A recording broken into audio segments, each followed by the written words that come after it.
What is up, everybody? It is Alex from Heavy New York calling from Zoom again, and this time we are here with Yogi of the almighty RPWL. Thank you for being here. It is great to have you here. Hey, thank you.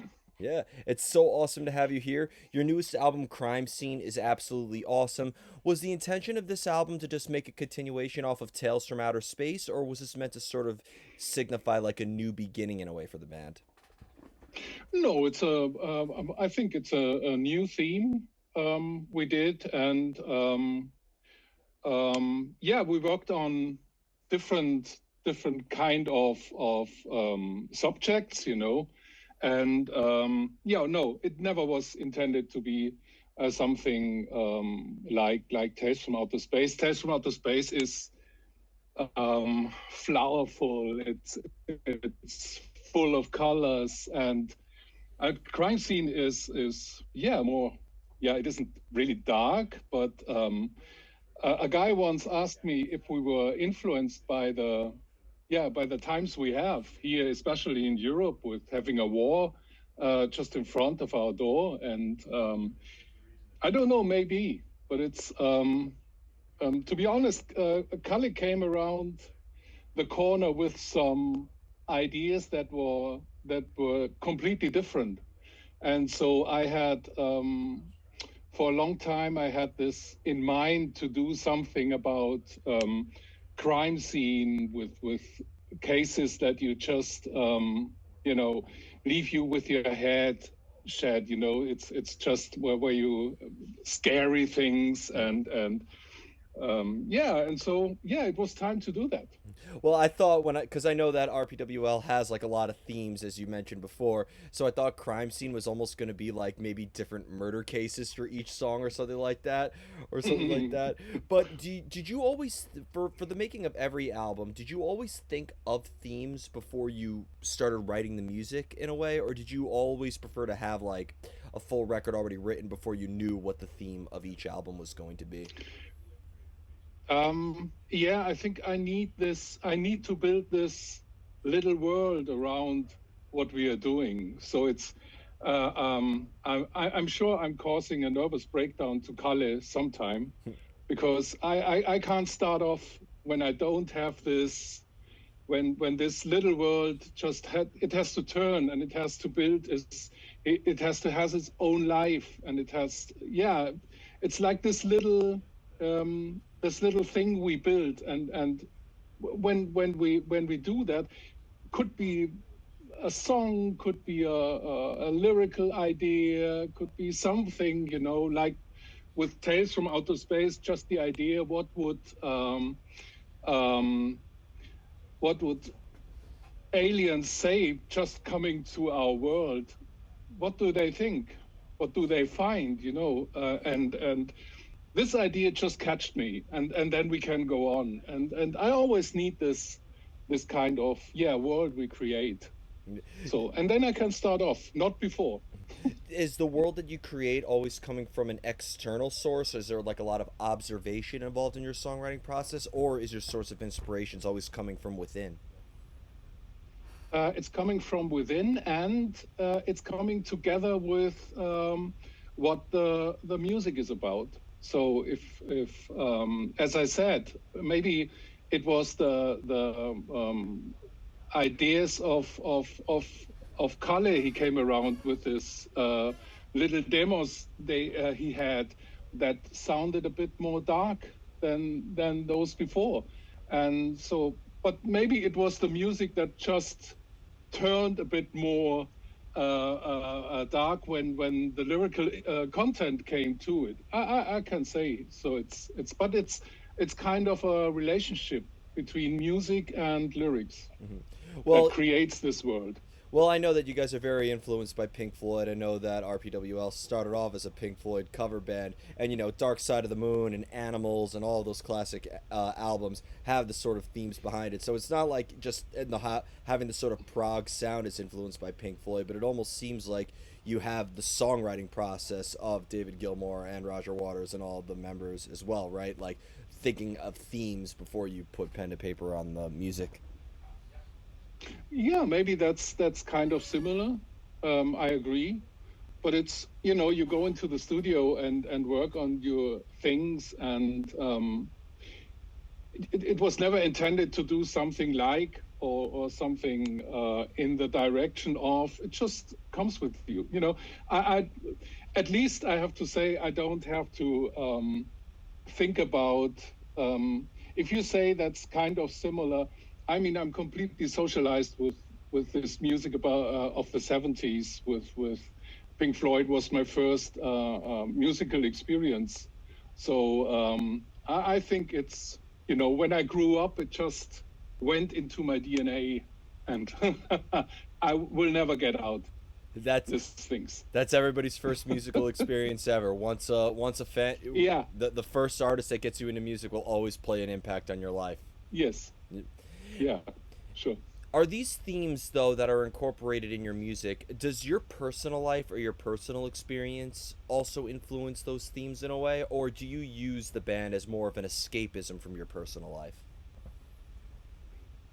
No, it's sure it's always a bit of a experience of my own life, because you always, there's a lot of, I think this is a thing that is really part of what the band is. There's so much color in his guitar work, and there's so much Yogi in my work, and so the whole band is kind of, we try to get this personal things together. So it's not that we are trying to create something different like a holiday from yourself, but it's us putting us in the middle of the whole music, and then look what's coming up.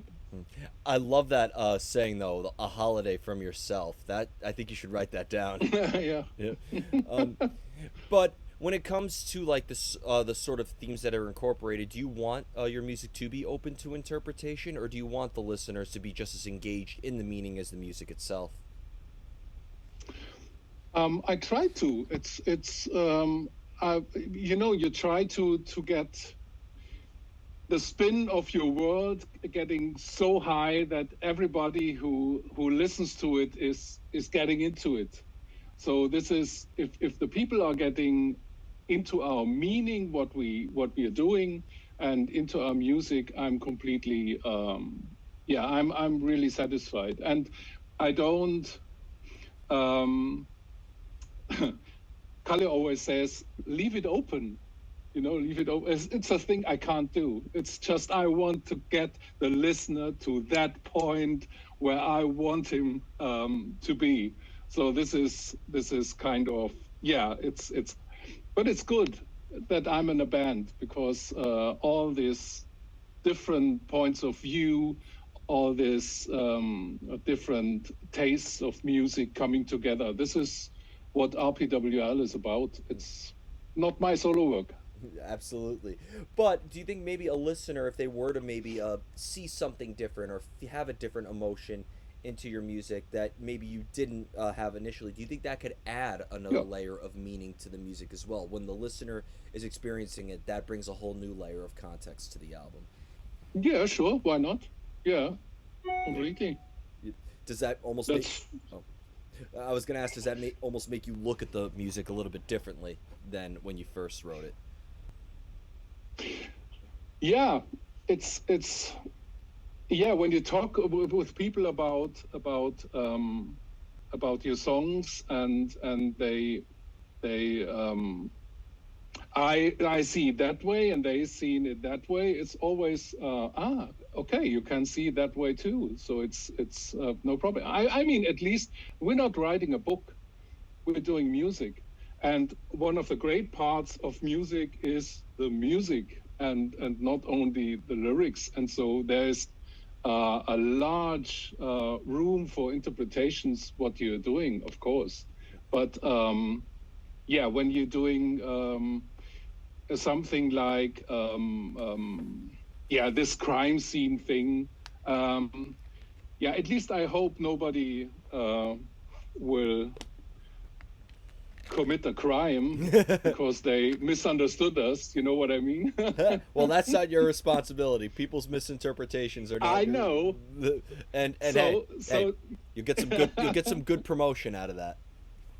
oh God, no, then no promotion. But it's yeah, this is that's maybe it's good that I always want to come to a certain point. So there's not such a misinterpretation, but of course there's room for another emotions, and of course it's always in what kind of mood you are when you listen to the music.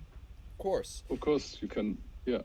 Well, do you find it that the longer you work on something, though, the harder it is to sort of maintain that feeling that initially sparked the idea? Or do you try to maybe feel the same way when you finish a song as you do when you started? Or is that not even something that's on your mind in the songwriting?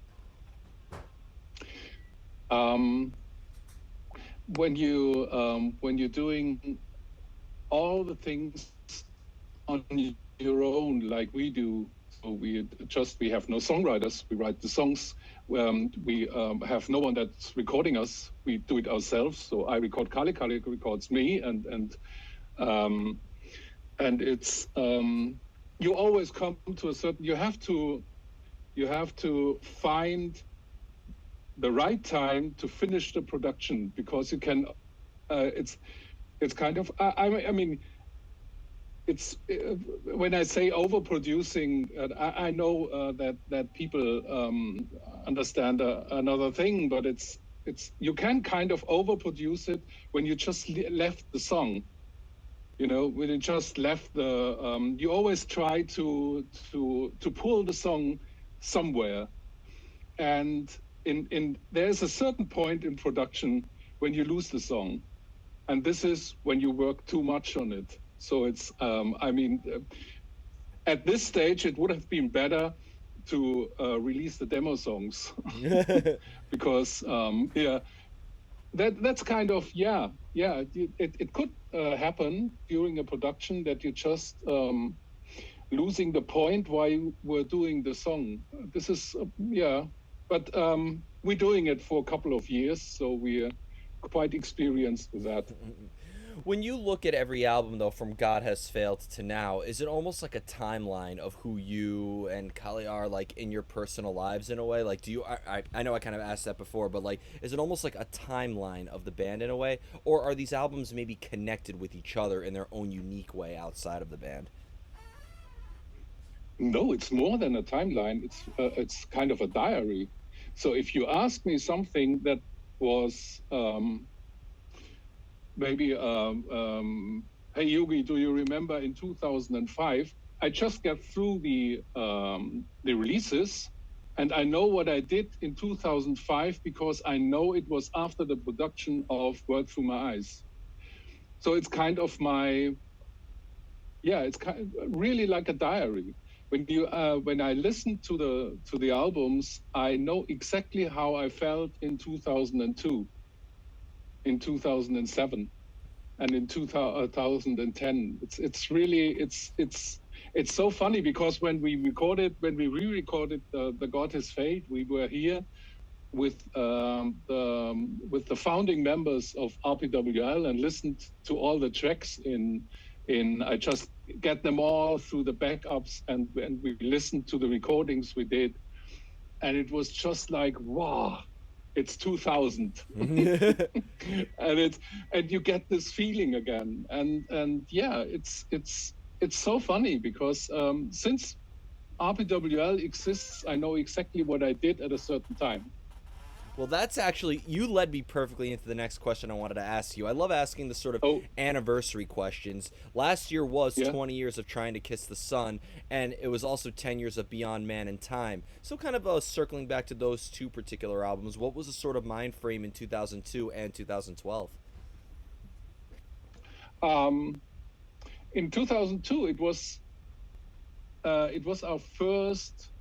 It was the first time we went on tour, because if you go back to 1999, we were just doing a demo tape, and someone at the label just thought, hey, why don't you release it? And we thought, okay, then let's record it and release it. But there was never planned. There was nothing planned beyond it. So it was just, hey, let's release. I was working in the studio. Kalle was playing guitar in studios, and so we never intended to do a tour or something. And then it was quite successful, if you want so. And so they asked for live gigs that we couldn't do because we weren't prepared for it. And when we did the second album, we just thought of doing a couple of gigs. And it was the first time the band was on tour with Trying to Kiss the Sun, and that was quite an experience. It was a great step for the band and how we grew together and made up another page of our history. So and in 2010, when we're doing Beyond Man and Time, it was the first time I think we just created a show that was too big to bring it on the road. A Spinal Tap moment. Yeah, sure. So we decided to do it with lots of visuals, and it was the first real real concept album we did. And this was quite an experience because it was the first time I really felt that normally you're pushing the music to somewhere. And we had the story. I wrote it down, and it's always I try to make pictures for the songs, and it's just that I know where the story is going on. And we were doing a couple of songs, and then we didn't push the music, but the music pushed us into another song and into another song, and it was quite a new experience that you don't push the songs, but the work that you do is pushing you to somewhere. And this was quite a nice experience with Beyond Man and Time. And I remember the tour was even bigger than the tour before. And it was a nice time in regarding this whole RPWL family. We had lots of productions. I remember there were three video players playing in sync to the show because we had 3 different screens, and it was quite it was a challenge. I love that. And I've always wondered, because, a lot of people, I don't like the whole pigeonhole thing, but I think there's no denying people label RPWL as a prog band. And prog bands have always had visuals in it as well, whether it would be you guys or Opeth or whoever. Now, I just wanted I like having this discussion. What would you say makes a prog band a prog band? Because I feel like that word is used so much. Like Pink Floyd and Yes sounds nothing like Opeth or Neobliviscaris or Caligula's Horse, and a progressive death metal band like Obscura sounds something like that as well. So I've always said that prog music is music that doesn't have a traditional structure where it has like a verse chorus, but I've seen plenty of bands labeled that as well that do utilize that. So what would you say makes a prog band a prog band?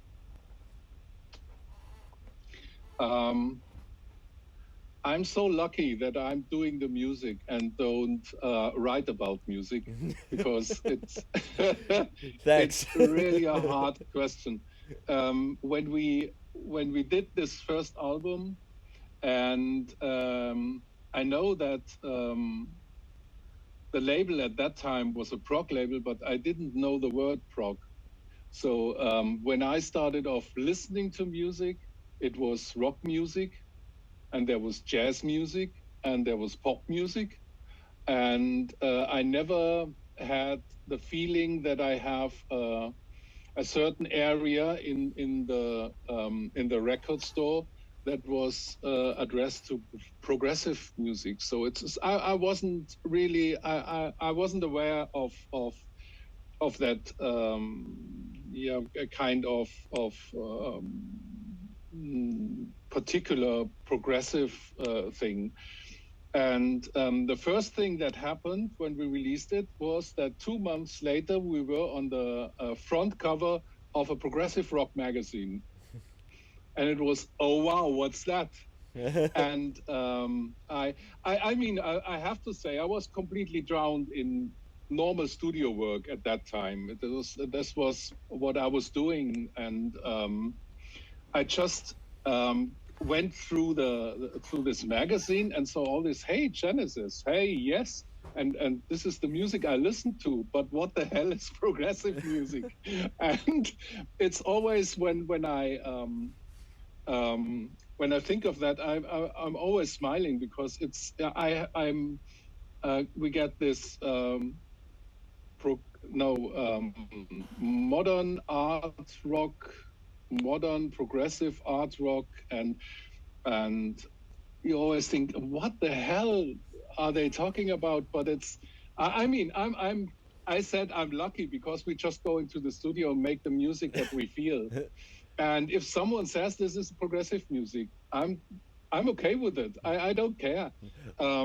Leave us to do the hard work. Yeah, but to be honest, I think it's always the more sophisticated way of of working on an idea, maybe. Because if you for the regular pop music, if you break through this verse ref thing, you just I think you just make people completely lost. Definitely. They can't follow the music. And the good thing is that our listeners are skilled in listening to complicated music. So it's whatever is complicated. I mean, it's a hard question. I It's a like hard that though. question, but Whatever is yeah, complicated, that's the definition of prog.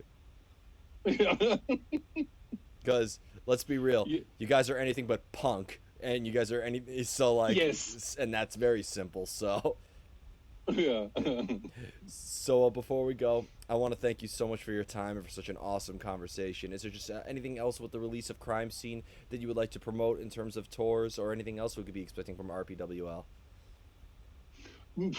No, I mean, I really hope that people like it, because it's yeah, the cases we did and we worked on were really scary. And we did a video to the song Cold Spring Day in 22, just the week before.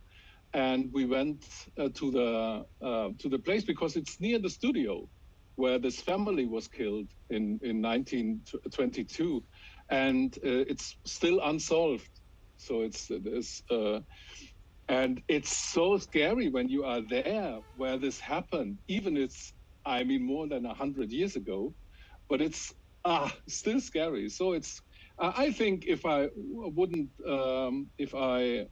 didn't start doing music, I would surely end up in somewhere between Criminal Minds and Bones, I think. I like that too. Between Criminal Minds and Bones, I love that. Well, thank you so much, everybody. We are here with RPWL. Check out Crime Scene. This is Alex from Heavy New York, and we will see you next time. Thank you very much.